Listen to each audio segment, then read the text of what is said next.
Olá, humano! Nesse vídeo a gente vai aprender como fazer programas um pouquinho mais genéricos usando a função input.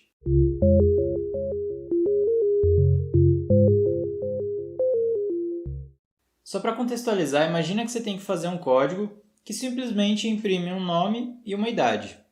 Então aqui, por exemplo, tem o nome que vai receber a string Lucas e a idade que vai receber o inteiro 21. E aí aqui embaixo a impressão do nome e da idade, a gente executa para ver o que acontece. Lucas tem 21 anos, eu coloquei Lucas aqui, e 21 para a idade. Certo? Apesar desse código funcionar, se eu quiser mudar o nome ou mudar a idade, eu vou ter que mudar diretamente o código. Que nem aqui embaixo, se eu colocar o nome Carla e 28, eu já mudei o código. E aí sim, o print é igualzinho, a gente executa, agora a Carla tem 28 anos, tá? E aí qual que é o ponto dessa aula? O ponto é fazer programas nesse estilo, só que funcionem genericamente. A gente vai estar deixando nosso programa um pouquinho mais genérico usando a função input. Input do inglês significa entrada. Então essa função vai estar sendo responsável pela entrada dos dados no nosso programa. Aqui embaixo vamos executar a função input já para ver o que ela faz. Executando, aparece aqui uma caixa de texto. Dependendo de onde você estiver rodando seu código Python vai ser um pouquinho diferente. Mas o princípio é o mesmo, vai aparecer alguma coisa para você inserir. Então aqui, se a gente colocar, por exemplo, oi, ele retorna a string oi. Certo? Agora vamos colocar um número só para ver o que acontece. Se a gente colocar 99, ele retorna a string 99 e não o inteiro 99.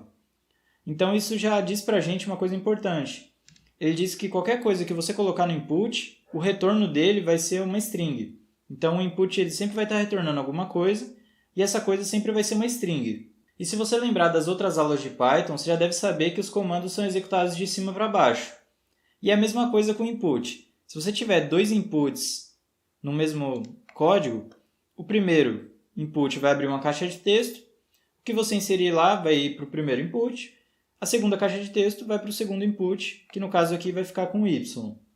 E aqui embaixo a gente imprime x e y só para ver que de fato eles foram passados para x e para y, na ordem que eu falei. Então vamos executar isso aqui e colocar, sei lá, 0 e 1. Então 0 está indo para o x e 1 está indo para o y, que é de fato o que acontece. E se você quiser, dá para deixar esse código ainda mais curtinho, né? Passando o x e o y na mesma linha, com input, vírgula, input, e vai dar o mesmo resultado.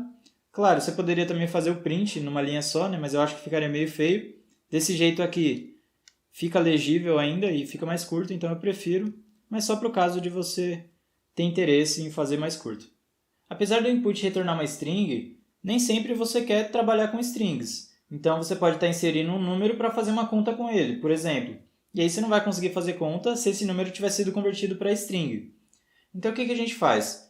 A gente vai converter o que vier dentro do input para o tipo que a gente quiser, simplesmente assim. Então você vai colocar int, a gente já viu uma aula lá sobre conversão de tipos de dados, e aí você vai colocar o input aqui dentro e a conversão aqui fora. Então aqui vamos executar, eu vou inserir um int, né, porque se eu não inserir um int ele talvez não consiga converter e vai dar erro, vou inserir, sei lá, 99, e a gente vê que o n, que é o valor do output aqui, que o Jupyter diz pra gente, é de fato um int, não tem aspas aqui que nem tinha lá no começo, certo?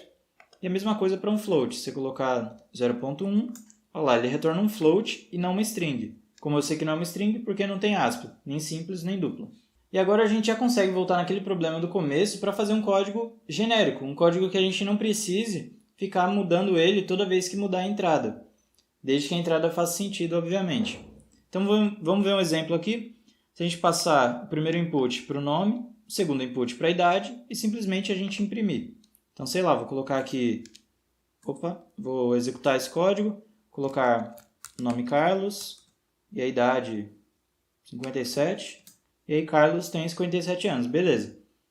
Então, repara aqui, primeira coisa, que eu não estou convertendo o segundo input para inteiro, apesar de ser uma idade. Por quê? Porque eu não estou fazendo conta com isso. Mas se eu estivesse fazendo conta, usando a idade para alguma coisa, nesse sentido, conta ou comparação de maior e menor numérico, aí sim você teria que fazer a conversão para um inteiro. Aqui embaixo, se você quiser deixar um pouquinho mais curto, né, como a gente já viu acima, dá para deixar na mesma linha.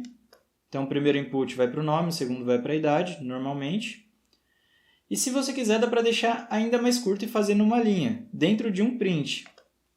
Repara, a gente já ia precisar do print para imprimir a resposta, né?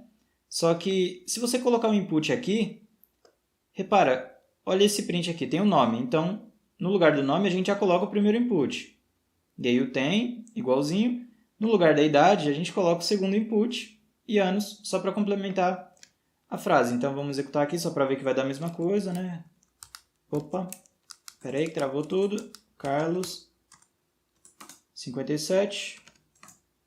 E Carlos tem 57 anos. Bom, por hoje era isso. A aula foi bastante simples. Eu espero que você tenha entendido tudo, ou praticamente tudo. Se não entendeu alguma coisa, deixa aqui embaixo nos comentários. Na próxima aula fica um pouquinho mais interessante, porque a gente já entra no assunto de funções. Se esse vídeo foi útil, dê o seu like e se inscreva no canal para acompanhar nosso trabalho. Muito obrigado pela atenção e que a programação esteja com você.